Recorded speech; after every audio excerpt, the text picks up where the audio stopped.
నమస్తే, welcome to speed news. NTR జిల్లా ఇబ్రహీంపట్నంలో దొంగ నోట్లు చెలామణి చేస్తున్న ముఠా గుట్టును పోలీసులు ఛేదించారు. ఇద్దరు నిందితులను అరెస్ట్ చేసి వాళ్ల వద్ద నుంచి 4,50,000 రూపాయల విలువైన 500 రూపాయల నకిలీ నోట్లను స్వాధీనం చేసుకున్నారు. పోలీసుల సమాచారం మేరకు ఖాజీ మాన్యం జీవో టవర్ రోడ్లో ఉన్నటువంటి కోళ్ల ఫామ్ వద్ద దాడులు నిర్వహించారు పోలీసులు.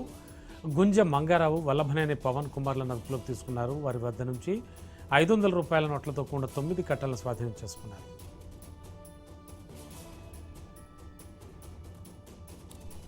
సైబరాబాద్ కమిషనరేట్ పరిధిలో సంచలనం సృష్టించిన మైనర్ బాలికపై అత్యాచారం కేసులో నిందితుడికి కోర్టు కఠిన శిక్ష విధించింది. చందానగర్ పోలీస్ స్టేషన్లో నమోదైనటువంటి కేసులో నిందితుడు మహమ్మద్ అఫ్రోజ్కి 20 సంవత్సరాల కఠిన కారాగార శిక్షతో పాటు 3,000 రూపాయల జరిమానా విధించింది. రంగారెడ్డి జిల్లా ప్రత్యేక పోక్సో కోర్టు అలాగే బాధితురాలకి 1,00,000 రూపాయల పరిహారం చెల్లించాలని ఆదేశించింది. ఇక 2020లో మైనర్ బాలిక కనిపించడం లేదంటూ ఆమె తల్లి ఇచ్చిన ఫిర్యాదుతో పోలీసులు తొలుత కిడ్నాప్ కేసు నమోదు చేశారు. దర్యాప్తులో లింగంపల్లికి చెందిన ఆటో డ్రైవర్ మహమ్మద్ అఫ్రోజ్ పెళ్లి చేసుకుంటానని నమ్మబలికి బాలికని ఇంటి నుంచి తీసుకెళ్లి పలుమార్లు అత్యాచారానికి పాల్పడినట్టు తేలింది. దీంతో కిడ్నాప్తో పాటు అత్యాచారం, పోక్సో చట్టంలోని సంబంధిత సెక్షన్ల కింద కేసు నమోదు చేసి ఛార్జ్షీట్ దాఖలు చేశారు. కాకినాడ జిల్లా పిఠాపురం పోలీస్ స్టేషన్ వద్ద ఉద్రిక్త పరిస్థితులు నెలకొన్నాయి.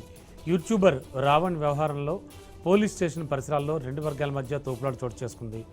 రావణ్కు మద్దతుగా ఒక వర్గం పోలీస్ స్టేషన్ వద్దకు చేరుకోగా మరోవైపు ఆయన క్షమాపణ చెప్పాలని జనసేన నాయకులు నినాదాలు చేశారు. ఇదే సమయంలో రావణ్కు మద్దతుగా కొందరు వైసీపీ కార్యకర్తలు కూడా అక్కడికి రావడంతో పరిస్థితి మరింత ఉద్రిక్తంగా మారింది. వైద్య పరీక్షల కోసం రావణ్ ఆసుపత్రికి తరలించే అవకాశం లేకపోవడంతో పోలీసులు డాక్టర్ నెలుగు పోలీస్ స్టేషన్కి తీసుకొచ్చి వైద్య పరీక్షలు నిర్వహించే ఏర్పాట్లు చేశారు.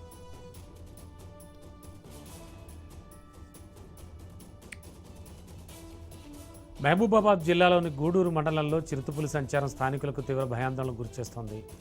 మర్రిమిట్ట గ్రామ పంచాయతీ పరిధిలోని తోట దుస్త్రత తండా సమీపంలో ఉన్నటువంటి డాక్టర్ ఏపూర్ రవీందర్ రెడ్డికి చెందిన మామిడి తోటలో చిరుత తిరుగుతున్నారని గ్రామస్తులు గుర్తించారు. వెంటనే అప్రమత్తమైన స్థానికులు ఈ విషయాన్ని అటవీశాఖ అధికారులకు సమాచారం అందించారు.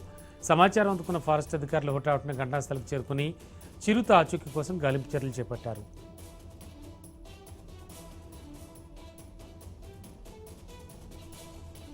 ఉప్పల్లోని మాస్టర్ చెఫ్ రెస్టారెంట్పై ఫుడ్ సేఫ్టీ అధికారుల ఆకస్మిక తనిఖీల్లో పలు ఆహార భద్రతా నిబంధనల ఉల్లంఘనలు వెలుగులోకి వచ్చాయి.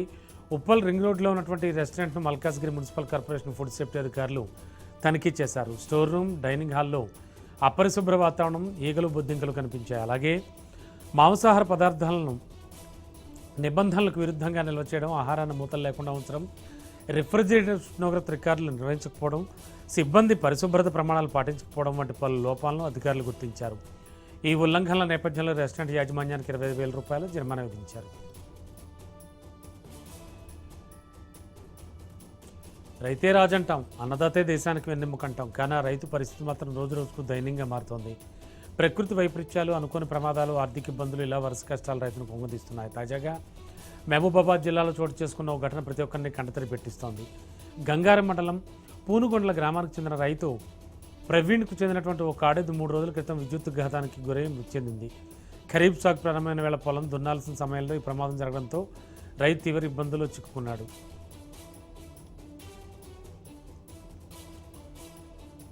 సికింద్రాబాద్లోని గాంధీ ఆసుపత్రిలో డాక్టర్ శ్రీ వేడుకలు ఘనంగా నిర్వహించారు. మాజీ కార్పొరేటర్ ఏల్పూరి సావిత్రి మహేష్ ఆధ్వర్యంలో స్థానిక నాయకుల ఆసుపత్రి సూపరింటెండెంట్ డాక్టర్ వాణితో పాటు వివిధ విభాగాల హెచ్ఓడీలు, సీనియర్ వైద్యులను ఘనంగా సత్కరించి శుభాకాంక్షలు తెలిపారు. ఈ సందర్భంగా వైద్యులు రోగులకు అందిస్తున్న నిస్వార్థ సేవలను కొనియాడిన నాయకులు సమాజానికి వైద్యుల సేవలు అమూల్యమని పేర్కొన్నారు. అనంతరం గాంధీ ఆసుపత్రి సూపరింటెండెంట్ డాక్టర్ వాణి మాట్లాడారు. వైద్యులకు లభిస్తున్న ఈ సత్కారాలు తమ సేవలు గుర్తింపుగా నిలవడంతో పాటు మరింత అంకితభావంతో పనిచేసేందుకు ప్రేరణ ఇస్తాయని అన్నారు. ఇలాంటి గౌరవాలు తమ బాధ్యతలు మరింత పెంచుతాయని తెలిపారు.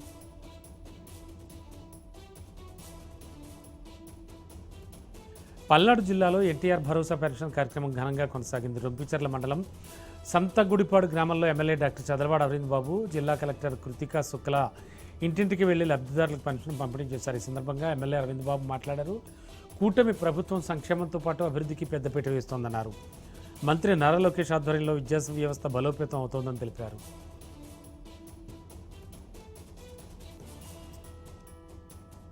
ఓదెల శ్రీ మల్లికార్జున స్వామివారి దేవస్థానంలో ఒక్కసారిగా తేనెటీగల దాడి కలకలం రేపింది.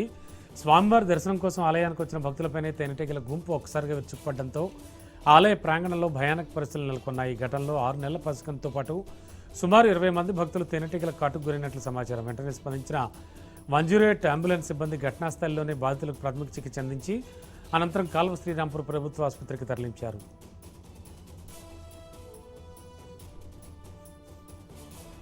రాజన్న సిరిసిల్ల జిల్లాలో ఫుడ్ సేఫ్టీ అధికారుల తీరుపై స్థానికుల్లో తీవ్ర అసంతృప్తి వ్యక్తమవుతోంది. బార్ అండ్ రెస్టారెంట్లు, ఫాస్ట్ ఫుడ్ సెంటర్లు, తినుబండారాలపై తరచుగా జరగాల్సిన తనిఖీలు పూర్తిగా తగ్గిపోయాయని ప్రజలు ఆరోపిస్తున్నారు. ఫిర్యాదులు చేసినా స్పందన లేకపోవడం, అధికారులను ఫోన్లో సంప్రదించాలంటే అందుబాటులో ఉండకపోవడం వంటి కారణాలతో స్థానికులు ఆగ్రహం వ్యక్తం చేస్తున్నారు. తమ సమస్యలు పట్టించుకోవడం లేదని మండిపడుతున్నారు.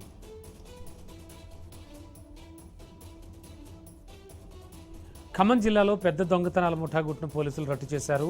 సిపిఎస్ పోలీసులు మరియు 2వ టౌన్ సిఐ ఆధ్వర్యంలో నిర్వహించిన తనిఖీల్లో అనుమానాస్పదంగా ఉన్న మధ్యర మండలం ఆత్కూరు గ్రామానికి చెందినటువంటి కంభంపాటి ఏసోబును అదుపులోకి తీసుకున్నారు. ప్రాథమిక విచారణలో నిందితుడు గత కొన్ని సంవత్సరాలుగా తెలుగు రాష్ట్రాల్లో తాళం వేసి ఉన్న లక్ష్యంగా చేసుకుని చోరీలకు పాల్పడుతున్నట్లు గుర్తించినట్లు పోలీసులు తెలిపారు. అతనిపై జిల్లాలోని వివిధ పోలీస్ స్టేషన్లలో 22కు పైగా దొంగతనం కేసులు ఉన్నాయని వెల్లడించారు.